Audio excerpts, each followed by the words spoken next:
Hi guys, फिर stock market learning की एक और नई वीडियो में आपका स्वागत है। तो आज की वीडियो में मैं आपको पढ़ाने जा रहा हूँ कि गैप्स क्या होते हैं मार्केट में और इन्हें कैसे ट्रेड करते हैं। देखो, जब मैंने अपने चैनल पे लास्ट 7 to 8 9 वीडियोस डाली हैं पिछली, तो मुझे काफ़ी लोगों ने मैसेज किया है कि आप जो वीडियोस डालते हो उसे बैंक निफ्टी के ऊपर डालते हो, जबकि हम तो स्टॉक्स में ट्रेड करना चाहते हैं। तो ये जो मैं गैप्स बताने वाला हूँ, ये बैंक निफ्टी स्टॉक्स इंडेक्स हर जगह आप अप्लाई कर सकोगे इस स्ट्रेटजी को। और इसे समझाने के लिए मैं आपको बेसिक पॉइंट से लेके लास्ट पॉइंट तक समझाऊंगा कि गैप्स होते क्या हैं, ये क्यों क्रिएट होते हैं मार्केट में, गैप्स को ट्रेड कैसे करते हैं और गैप्स में टारगेट और स्टॉप लॉस कैसे रखते हैं with the help of EMA. तो आओ मैं आपको लाइव स्क्रीन पे लेके चलता हूँ। अभी मार्केट ओपन है तो हम थोड़ा सा इसमें मैं आपको साइड पे लेके चलता हूँ। इसे जो मैंने लाइन्स ड्रॉ की हुई हैं उसे डिलीट कर देता हूँ। तो ये देखो, जैसे आज सुबह था तो मार्केट में एक ये गैप क्रिएट हुआ है। आप ये देखोगे मार्केट कल क्लोज हुई थी इस पॉइंट पे 39,957 पे, और आज मार्केट ओपन हुई है इस पॉइंट पे 39,836 के अराउंड। तो ये एक गैप क्रिएट हुआ है मार्केट में। तो ये जो गैप्स होते हैं, ये गैप्स क्यों क्रिएट होते हैं, सबसे पहले हम ये जानते हैं। गैप्स क्रिएट होने के पीछे 4 to 5 मेजर रीजन होते हैं। सबसे फर्स्ट रीज़न होता है ग्लोबल न्यूज़। कोई न्यूज़ आ जाए, जैसे आजकल यूएस में बहुत न्यूज़ आ रही है और कल एक फेड की मीटिंग थी, तो उसके रिगार्डिंग जो भी उन्होंने बेसिस पॉइंट हाइक वगैरह किया, उसके रिगार्डिंग कल जो हमारी वर्ल्ड मार्केट्स हैं वो डाउन थी, तो आज हमारी मार्केट भी थोड़ी सी डाउन ओपन हुई। एक सेकंड पॉइंट होता है कोई इंटरनल न्यूज़ जो हमारे नेशन की है। ये नेशन में हमारे सपोज कुछ हुआ है, जैसे जब कोविड आया था तो रातों रात मार्केट गैप डाउन ओपन हुई थी, ऐसी न्यूज़ भी बहुत मैटर करती है। थर्ड इंपॉर्टेंट पॉइंट है मार्केट के प्री ओपनिंग लेवल, जो जैसे 9 to 9 7 पे मार्केट ओपन होती है तो उस दौरान जो ट्रेडिंग होती है उसके कारण भी मार्केट गैप अप और गैप डाउन ओपन होती है। फोर्थ इंपॉर्टेंट पॉइंट है जैसे स्टॉक की इंटरनल न्यूज़। सपोज हम रिलायंस देख रहे हैं, रिलायंस गैप डाउन या गैप अप ओपन हुआ है, तो रिलायंस के अंदर की कोई न्यूज़ होगी जिसके कारण वो गैप डाउन या गैप अप ओपन हुआ होगा, तो ये भी एक बहुत इंपॉर्टेंट रोल प्ले करता है। तो आपको अब इंपॉर्टेंट चीज़ें पता चल गई होंगी कि ये इंपॉर्टेंट फैक्टर्स हैं जिसके कारण गैप्स एग्जिस्ट करते हैं। गैप्स होते क्या ये मैंने आपको बता दिया। नेक्स्ट हम जो अपना पॉइंट है गैप्स को कैसे ट्रेड करते हैं उस पर चलते हैं। अब देखो, जब भी मार्केट में कोई गैप बनता है तो दो चीज़ें आपने ध्यान रखनी है, दो इंपॉर्टेंट पॉइंट है। और gaps are to be filled. सारे मार्केट में जितने गैप्स बनेंगे वो आज कल महीने बाद या जब भी वो फिल जरूर होगा गैप। ये एक बहुत इंपॉर्टेंट पॉइंट है। और सेकंड पॉइंट है gaps always act as support and resistance. जिन लोगों को सपोर्ट और रेजिस्टेंस नहीं पता उन लोगों के लिए मैं बता दूं कि सपोर्ट वो पॉइंट होता है जहां से प्राइस ऊपर मूव करता है और रेजिस्टेंस वो पॉइंट होता है जहां से रेजिस्ट होकर प्राइस नीचे को मूव करता है। तो ये दो इंपॉर्टेंट पॉइंट्स हैं गैप्स में जो हमें बहुत ध्यान रखने वाले हैं कि सभी गैप्स एक ना एक दिन फिल होंगे और सभी गैप्स पे जो होता है वो सपोर्ट और रेजिस्टेंस होती है। जैसे इस गैप पे अगर हम कहें तो ये दो लाइंस हम ड्रॉ कर सकते हैं, जो मैंने आज ड्रॉ की भी हुई थी लाइंस। तो ये इम्पॉर्टेंट आप देखोगे, ये एक इम्पॉर्टेंट रेजिस्टेंस का काम करेगी और यहाँ से जब ये वापस आएगी तो इम्पॉर्टेंट सपोर्ट का काम करेगी। अभी उसी सपोर्ट पे मार्केट आ रही है, लाइव मार्केट है, अभी उसी सपोर्ट से दोबारा हो सकता है ऊपर मूव करें या 3 बजने वाले हैं तो इसको तोड़ के नीचे चले जाए, बट ये एक इम्पॉर्टेंट सपोर्ट का काम करती है। तो हम ये दो चीज़ें समझ गए हैं। मार्केट यहाँ पे क्लोज हुई थी, यहाँ पे ओपन हुई थी, तो ये एक पूरा गैप है जिसे मार्केट को फिल करना है। अब चलो अब हम समझते हैं कि गैप्स को ट्रेड कैसे करना है, चाहे वो स्टॉक्स में हो, चाहे निफ्टी में हो, चाहे बैंक निफ्टी में हो। तो देखो, गैप दो तरह के होंगे, एक तो गैप अप होगा, ठीक है, और एक गैप डाउन होगा। मैं आपको दोनों में पॉसिबिलिटीज़ बताने वाला हूँ कि आपने कैसे ट्रेड लेना, और फिर चार्ट पे देखिए आपको समझाऊंगा कि कैसे उन ट्रेड्स को आपने एग्जीक्यूट करना है लाइव मार्केट में, कैसे वो ट्रेड्स एग्जीक्यूट होते हैं और कैसे मैंने आज एग्जीक्यूट करके इसी स्ट्रेटजी पे पैसा बनाया। मैं जो वीडियो रोज़ डेली आपके लिए लेके आता हूँ उसका पर्पस ये होता है कि जो मैंने दिन में किया होता है वो मैं एक वीडियो बना के आपको बता देता हूँ कि मैं इस स्ट्रेटजी पे आज ट्रेड दिया। अब इसमें यही होता है कि स्ट्रेटजीज तो आपको 20-25 दे दूंगा मैं, बट आपको मैदान में क्या उस टाइम उतारनी है स्ट्रेटजी ये आपने देखना है। जैसे एक आर्मी पर्सन के पास तरह तरह की गन्स होती हैं, बट उसे किस टाइम कौन सी गन उतारनी है ये वो पर्सन ने सोचना होता है। तो ऐसे ही ये स्ट्रेटजी को आपने सोचना है कि आपने किस टाइम कौन सी स्ट्रेटजी लगानी है मार्केट में। तो अब हम गैप अप की बात करने लगे थे। अब आप देखो, सपोज एक ट्रेंडिंग मार्केट थी, पिछले दिन यहाँ पे क्लोज हुई थी मार्केट, यहाँ पे कहीं पे ओपन होगी मार्केट, यहाँ स्टॉक, मुझे निफ्टी बैंक निफ्टी की आदत है तो मुंह से मार्केट ही निकलता है, यहाँ पे कहीं पे ओपन हो जाती है मार्केट। इन केस यहाँ के बाद हम इसे 15 मिनट्स के टाइम फ्रेम की बात कर रहे हैं,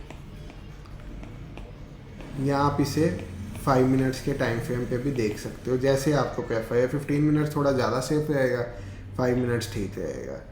तो यहाँ पे सपोज मार्केट खुल जाती है, ग्रीन कैंडल एक यहाँ पे बन जाती है मार्केट में, ठीक है, ये सारी ग्रीन कैंडल्स थी मार्केट में, और ऐसे ही एक ग्रीन कैंडल यहाँ पे बन जाती है और यहाँ पे ही कैंडल जाने लग पड़ती है, तो हमें यहाँ पे कोई ट्रेड नहीं लेना, ठीक है। इतना आपको समझ आ गया। ट्रेंडिंग मार्केट थी, ऊपर ओपन हो गई, कोई भी ट्रेड नहीं हमें लेना। सेकंड पॉइंट ये है कि मार्केट सपोज एक गैप ट्रेंडिंग थी, यहाँ पे एक गैप अप ओपनिंग दी इसने, इसके बाद ये एक रेंज में चलने लग पड़ी, मतलब इसी फर्स्ट कैंडल की एक रेंज में चलने लग पड़ी। तो हम क्या करेंगे, जिस तरफ भी वो रेंज ब्रेक होगी उस तरफ हम ट्रेड को एग्जीक्यूट कर देंगे। यहाँ पे एग्जीक्यूट करेंगे तो ये हमारा फर्स्ट टारगेट होगा, उसके बाद हम मूव कर ही जाएंगे। और इन केस ऊपर एग्जीक्यूट करेंगे तो प्राइस एक्शन बेस पे टारगेट रखेंगे, या 200 EMA 13 EMA इस बेसिस पे हम टारगेट रख सकते हैं।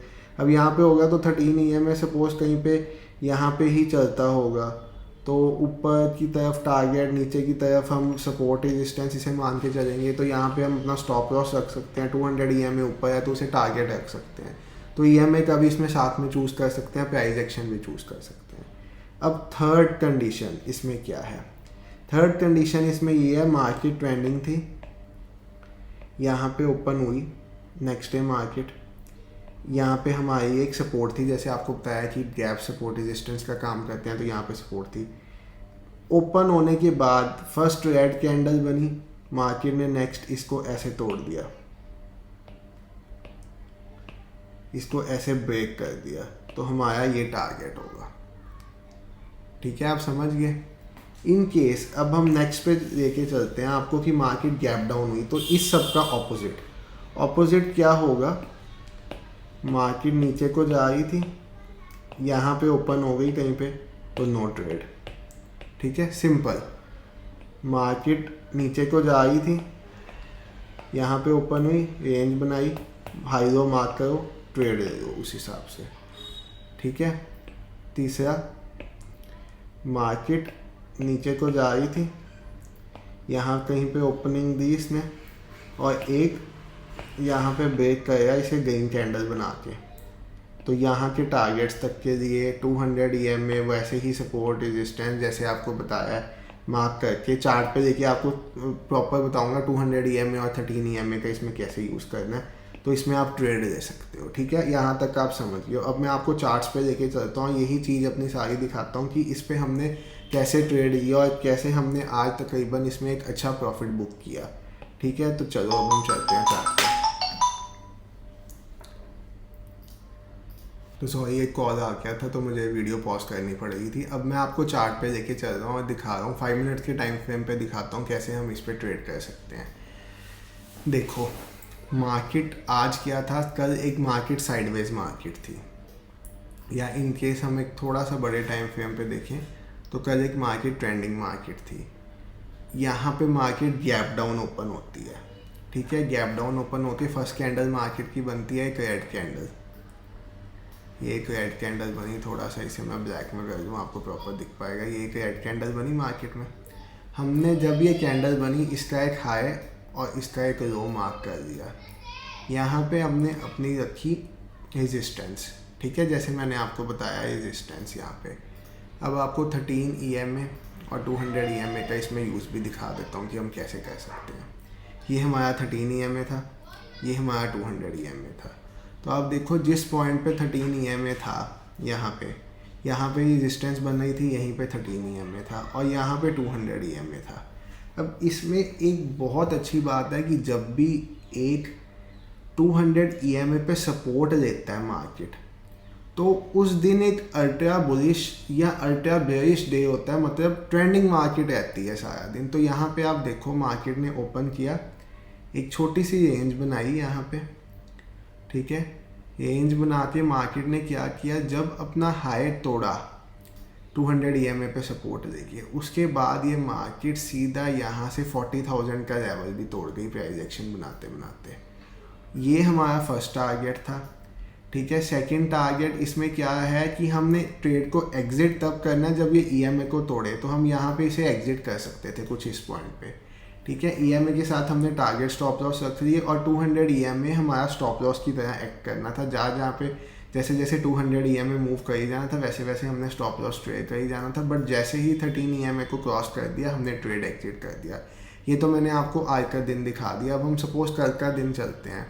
तो कल मैं देख रहा हूँ मार्केट एक ट्रेंडिंग मार्केट थी, गैप अप ओपनिंग दी मार्केट ने, हाई और लो हमने मार्केट का मार्क किया 5 मिनट्स कैंडल का। इसने फर्स्ट कैंडल ग्रीन बनाते सार नेक्स्ट कैंडल रेड बनाई और लो तोड़ा और यहाँ पे अपना टारगेट दे दिया। ये हमारा फर्स्ट टारगेट था। उसके बाद कल मार्केट क्या है, ऐसी साइडवेज रही। ठीक है, 2 दिन आपको मैंने दिखा दिए, 2 सिनेरियोज भी आपको समझ आ गए होंगे इसके साथ। अब हम एक 20 मार्च का डे देख लेते हैं। तो 20 मार्च को भी अगर हम देखें तो हमें बहुत सिमिलर सा दिख रहा है कि यहाँ पे एक मार्केट ने अपना हाई और लो फर्स्ट कैंडल का बनाया और यहाँ पे थोड़ा सा गैप अप ओपनिंग थी, तो छोटे से टारगेट के लिए आप एक ट्रेड प्लान कर सकते थे। और जैसे ही 13 EMA का दोबारा ब्रेकअप होना था यहाँ पे आप ट्रेड को एग्जिट कर सकते थे। 200 EMA तक तो ये आया ही नहीं, 200 EMA का दूर था, परसों की बात है, सॉरी ये। उसके बाद हम एक इससे पिछले डे पे चले जाते हैं। ट्रेंडिंग मार्केट थी, गैप डाउन ओपनिंग इसने दी, हमने ये सिनेरियो कंसिडर ही नहीं करना। इससे पिछले दिन पे 16 मार्च को मार्केट यहाँ पे क्लोज हुई थी, मार्केट ने गैप अप ओपनिंग दी, हमने हाई और लो मार्क किया फर्स्ट कैंडल का टारगेट के लिए। अगर आपको ये लग रहा होगा बहुत छोटी सी ट्रेड है, तो ये छोटी ट्रेड नहीं है। बैंक निफ्टी में ये लगभग आप देखोगे कितने पॉइंट्स आपको मिले होंगे इस ऐसी ट्रेड्स में। ये रूलर ही नहीं मेरा ओपन हो रहा, सॉरी, 184 पॉइंट। तो 184 पॉइंट का मतलब 90 to 100 points on the option chart. तो आप देखोगे कितनी अच्छी ट्रेड्स ये गैप अप गैप डाउन देती है। और इसी स्ट्रेटजी के बेसिस पे ना मार्केट मेकर्स जो हैं या मार्केट के बड़े ट्रेडर्स हैं वो अच्छे प्रॉफिट्स बना रहे हैं। अब यहाँ पे हम देखेंगे मार्केट एक साइडवेज मार्केट थी, इसने गैप अप ओपनिंग दी, फर्स्ट कैंडल ग्रीन बनी, रेड कैंडल बनी, ब्रेक हुआ, यहाँ तक के टारगेट्स के लिए इसने हमें टारगेट दिया यहाँ तक। तो आप देख रहे हो एक भी दिन फेल नहीं हुई ये स्ट्रेटजी, कितनी अच्छी स्ट्रेटजी चल रही है। इसके पीछे हम देखते हैं, गैप डाउन मार्केट थी, डिफरेंट सिनेरियो आपके लिए जो मैंने डिस्कस किया था। Gap down downward trending market थी, हमने गैप डाउन ओपनिंग दी मार्केट ने, इसके गैप डाउन ओपन होते सारे मार्केट यहाँ पे चला गया। तो हमने ये ट्रेड को इग्नोर करना है एज पर आवर रूल्स, हमने ये ट्रेड देखनी ही नहीं है जैसे मैंने आपको बताया था। अब यहाँ पे देखो तो एक छोटा सा गैप अप ओपनिंग है मार्केट की, यहाँ पे मार्केट ने गैप फिल किया है इस पॉइंट पे आके। तो गैप सारे फिल होते हैं, आप ये देखते चलोगे। डाउनवर्ड मार्केट थी, ऊपर ओपन हुई, ऊपर ओपन होने के साथ हमारे सिनेरियो में फॉल नहीं करती तो हम इसे छोड़ देंगे। ठीक है, इसके बाद हम पीछे लेके चले, अपवर्ड मार्केट थी, ऊपर ओपन हुई, यहाँ से हमने उसके बाद ऊपर ही चलेगी, इस सिनेरियो को ट्रेड नहीं किया हमने। ठीक है, अब ये एक छोटा सा गैप है तो ये कंसिडर नहीं करेंगे। गैप्स बैंक निफ्टी में लगभग 150 to 200 पॉइंट्स का गैप होना चाहिए और निफ्टी में 50 to 100 पॉइंट्स का गैप हो तभी उसे अच्छा गैप हम मानते हैं। डाउनवर्ड्स ट्रेंडिंग मार्केट थी, ठीक है, गैप डाउन ओपनिंग दी, हमने ट्रेड नहीं देनी। गैप डाउन ओपनिंग देके क्या है, इसने छोटी सी रेंज बनाई और यहाँ पे हम एक ट्रेड दे सकते थे, सॉरी यहाँ पे तो ट्रेड बनती थी हमारी और शायद मैंने ये ट्रेड ली भी थी। ये तकरीबन लास्ट मंथ की थी, क्या डेट है, हाँ 22 फेब मैंने ये ट्रेड ली थी। तो ये देखो इसके बाद इसने कितना अच्छा मूवमेंट दिया, क्योंकि गैप डाउन ओपन करके इसने एक थोड़ी देर टाइम पास यहाँ पे किया है। मतलब गैप डाउन, अगर डाउनवर्ड ट्रेंडिंग मार्केट है, गैप डाउन ओपन होती है तो टाइम पास जरूर करे, ऐसे ना हो फर्स्ट कैंडल में ही चले जाए। फर्स्ट कैंडल में हो जाएगी तो कभी भी रिवर्स हो सकती है, इसलिए हम वो ट्रेड नहीं देते। तो अब आप समझ ही गए होंगे कि गैप स्ट्रेटजी को कैसे बहुत अच्छे से ट्रेड किया जाता है। और आपको पिछले 10-15 डेज का आपको बैक टेस्ट भी करके दिखाया है कि कितनी अच्छे से ये स्ट्रेटजी वर्क करती है। इंपॉर्टेंट पॉइंट्स को नोट कर दो जो मैंने बताया और उसके हिसाब से ट्रेड दो, देखो आपको प्राइस एक्शन के बेसिस पे सक्सेस मिलेगी। और यस, इसमें 13 EMA 200 EMA का आपको यूज़ मैं दिखाना चाहता था। यहाँ पे आप देखो कि जहाँ पे भी ये ओपन होके कहीं पे मुझे दिखे तो मैं आपको वो भी दिखा दूँ। फर्स्ट एग्जांपल में तो मैंने आपको बता ही दिया था कैसे 13200 का यूज़ करना है। बेसिकली इंपॉर्टेंट पॉइंट्स यही हैं कि जब भी 200 EMA से वो सपोर्ट या रेजिस्टेंस लेता है तो उसके बाद एक अल्ट्रा बुलिश और अल्ट्रा बेयरिश मूवमेंट आता है, उसका बहुत अच्छा मूवमेंट उसे मिलता है मार्केट को हमेशा जब भी मार्केट 200 EMA पे लेता है। और 13 EMA जो है वो हम टारगेट के लिए और स्टॉप लॉस के लिए, मतलब वहाँ पे ट्रेड एग्जिट करने के लिए हम यूज़ कर सकते हैं। डाउट है इसमें तो मुझे नीचे जरूर पूछो, और चैनल को सब्सक्राइब करना मत भूलो। सब्सक्राइबर्स बहुत स्लो बढ़ रहे हैं, जल्दी नहीं बढ़ेंगे तो हम लाइव ट्रेडिंग कैसे शुरू कर पाएंगे। तो चलो, thank you for the video, thank you for watching the video, sorry, bye.